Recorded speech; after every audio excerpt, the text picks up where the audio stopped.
Andželika, toks klausimas.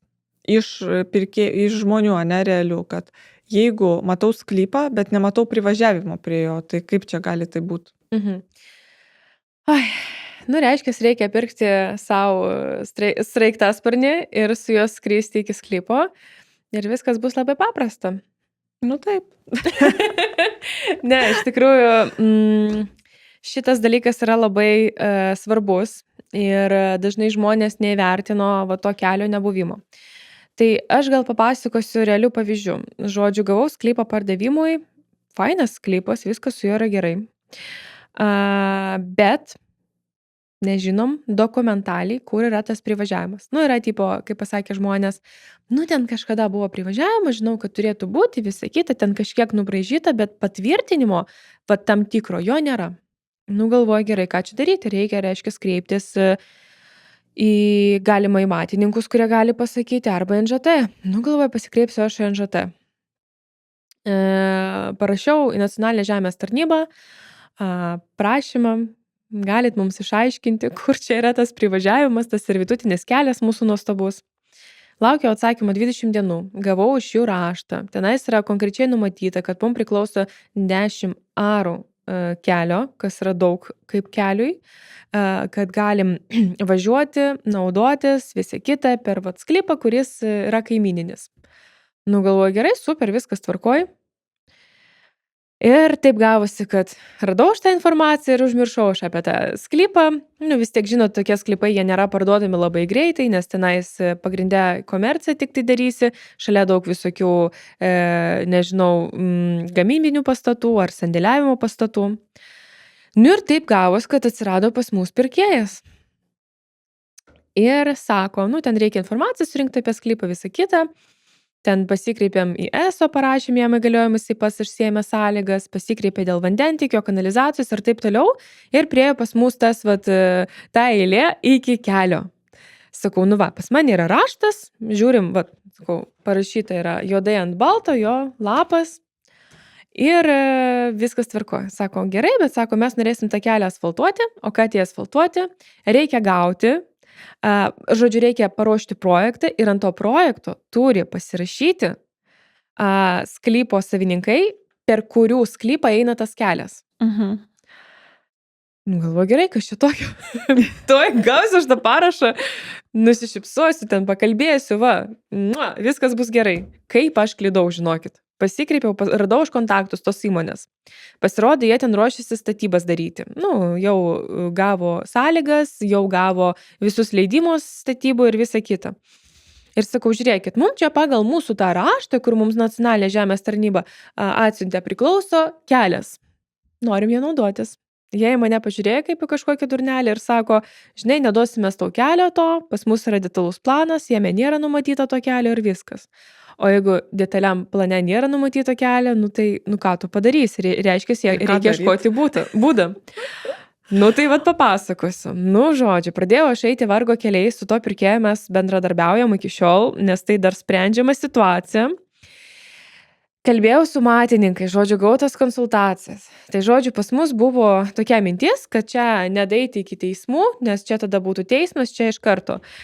Pardavimas stabdomas minimum 2 metam, jeigu nedaugiau, tam sklypui, kurie jau išsiėmė visus statybų leidimus, jiem jų irgi veikla, tas visas statymas to sandėlio irgi būtų užšaldytas 2 metam, kas yra labai daug verslo atžvilgių.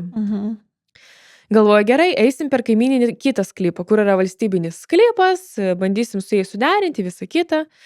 Nacionalinė žemės tarnyba pasakė, kad taip, gerai tvarkoja, galim mes jums tą kelią duoti, bet pas mus čia 75 arus iš 5,5 hektaro yra išpirkta kito žmogaus, kuris nuomoja mūsų žemę. Ir sako, reikia gauti iš jo sutikimą. Aš tokia galvoju, kodėl aš? Tvarkoj. Pakalbėjau su to savininku, radau aš ir jo kontaktus, tai buvo nelengva, bet man pavyko. Radom tos kontaktus, pasikalbėjom, jisai sako, žiūrėk, aš gal visai nieko prieš, Bet mes ruošiamės pardavinėti mūsų šitos 75 arus ir tas žmogus norės iš valstybės dar išpirkti tą visą likusį sklypą. Todėl mes kol kas daryti nieko negalim, prižadėti nieko negaliu. Nu tai automatiškai reiškia, mums reikia spręsti visą tą reikalą su mūsų to sklypu, per kurį, kaip ir pagal tą raštą, eina servitutinis kelias. Nu galvoju gerai, nu kas belieka, nes kitų tiesiog būdų ten nėra pravažiuoti, visiškai ten viskas užstatyta yra. Ir ką aš galiu pasakyti? Pasikreipiau, sakau, žiūrėkit, sakau, mes turim tą raštą, sakau, jūs turite detalųjį planą, jūs turite ten tą žemės sklypo planą, siųskit man žemės sklypo planą, detalųjį tvarkoja, aš jeigu ką išsitrauksiu iš ten svetainės, aš galiu tai rasti, čia yra prieinama informacija ir visa kita. Jinai sako, jo gerai, aš čia, tipo, jums išsiųsiu ten per porą dienų. Laukiu, praėjo tos porą dienų. Ir, nu, skambinu, kas yra, kodėl nėra dar dokumentų. Sako, žinot, mes čia pakalbėjom su teisininkais ir su mūsų vystytojais ir mes jums nieko nesiūsim, nes pas mus yra detaliakas, pas mus yra viskas padaryta, viskas yra gerai, kodėl mes turim jums kažką siūsti. Aš tiesiog jau nevilty, nes aš neįsivaizduoju, ką daryti. Nu, aš taip esu pardavėja, bet aš nesu matininkė, kaip jis, ar architektė, ar dar kažkas tai. Nu, žodžiu, pradėjom čia jau tada viską labai giliai kapštyti su matininkais. Tai labai ačiū įmoniai, kurie padėjo, tiksliau ir padeda iki šiol. Ir pasakė taip, kad detalus planas yra nustatytas panašių laikų, kaip ir tas raštas buvo nustatytas, kad yra tas servitutas. Tai dabar faktas, kad mums reikia rašyti į nacionalinę žemės tarnybą su prašymu, kad jie viską išnagrinėtų. Ir yra 200% tikimybė, kad jie sakys, kad mes eitume į teismą.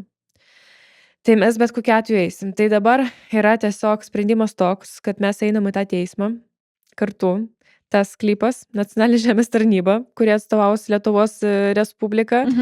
Tada mano klientas ir bandysim kažką tai spręsti, nes iš esmės čia klaida pagal viską, aš taip spėju, yra NŽT, nes jie nepažiūrėjo, kad yra detalus planas, jie konkrečiai nieko neišnagrinėjo. Ir taip ir gaunasi, kad jie padarė tą klaidą, o mums dabar reikia su tą klaidą kažką daryti. Dabar faktas, kad jeigu tarkim eiti į teismą, tikėtina, kad tau gal reikės advokatą, čia jau pinigai yra nuostoliai.